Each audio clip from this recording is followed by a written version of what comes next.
সেখানে সব রাজনৈতিক দল আমরা সহ একমত হয়েছে যে বিদ্যমান যে প্রক্রিয়া রাষ্ট্রপতি নির্বাচনের সেটার আমরা পরিবর্তন চাই।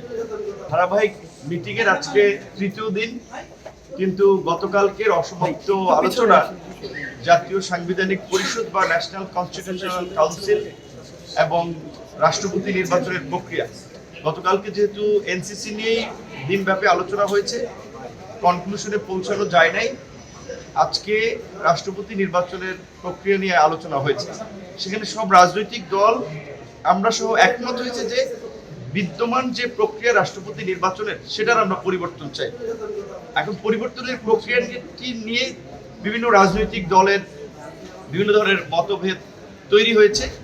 সেখানে আমাদের দলের পক্ষ থেকে আমরা বলেছি যে বিদ্যমান সিস্টেমের কারণেই তো আমরা একটা পরিবর্তন চেয়েছি। কাজে বর্তমান সিস্টেম হচ্ছে সংসদ রাষ্ট্রপতিকে নির্বাচন করবে, কিন্তু আমরা বলেছি যে সংসদ যদি দ্বিকক্ষ বিশিষ্ট হয় তাহলে উচ্চকক্ষ নিম্নকক্ষ এই দুই কক্ষ সহ এখন আবার বিশেষ করে সংস্কার কমিশনের প্রস্তাবনায় যে একটা জেলা পরিষদ সমন্বয় কিংবা সিটি কর্পোরেশনের সমন্বয়ের যে কথা বলা হয়েছে, জেলা পরিষদে ইউনিয়ন পরিষদের চেয়ারম্যান থেকে সকল জনপ্রতিনিধিরা সেই সমন্বয় পরিষদে থাকবে এবং সিটি কর্পোরেশনে আপনার সিটি কর্পোরেশন কাউন্সিলর সহ তারা সেই সমন্বয় পরিষদে থাকবে। সেখানে একটি করে ভোট থাকবে, কিন্তু ভোটের ক্ষেত্রে বলা হচ্ছে যে সবাই মিলে ভোট দেবে, অর্থাৎ রাষ্ট্রপতি প্রার্থী পদে যিনি সর্বোচ্চ ভোট পাবেন ওই ভোটটা কাউন্ট হবে।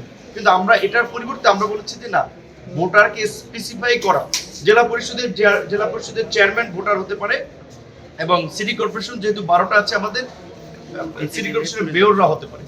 তাহলে জেলা পরিষদের 64 জন চেয়ারম্যান এবং 12 জন সিটি কর্পোরেশনের মেয়র সহ 76 জন ভোটার হয়, তাহলে 500।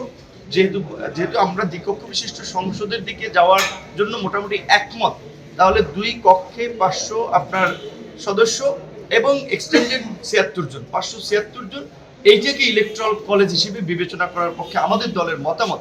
কিন্তু এখানে কিছু কিছু দলের মতামত হচ্ছে পুরো 70,000 জনপ্রতিনিধি ইউনিয়ন পরিষদের চেয়ারম্যান থেকে শুরু করে সবাই সংসদ, এবং অনেক দলের মতামত হচ্ছে শুধুমাত্র পার্লামেন্টের দুই কক্ষ, কিন্তু ভোট হবে গোপন ব্যালটে। এখানে কিন্তু সবাই একমত। আরেকটি কথা যেটি দীর্ঘদিন ধরে আমাদের এখানে আলোচনা হচ্ছে, 70 নম্বর অনুচ্ছেদের কথা কিংবা রাষ্ট্রপতি প্রধানমন্ত্রীর ক্ষমতার ভারসাম্যের কথা।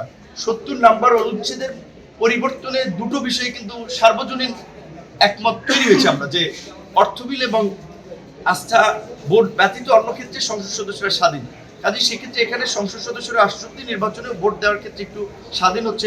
দ্বিতীয়ত, যদি জাতীয় সাংবিধানিক পরিষদ বা ন্যাশনাল কনস্টিটিউশনাল কাউন্সিল এনসিসি, যেটার বিষয়ে এখন পর্যন্ত একমত হওয়া যায় নাই, সেটাও যদি হয় সাংবিধানিক প্রতিষ্ঠানের নিয়োগ সহ গুরুত্বপূর্ণ সিদ্ধান্তে এনসিসির ভূমিকা, তাহলেও কিন্তু রাষ্ট্রপতির এবং প্রধানমন্ত্রীর ক্ষমতার ভারসাম্য হচ্ছে।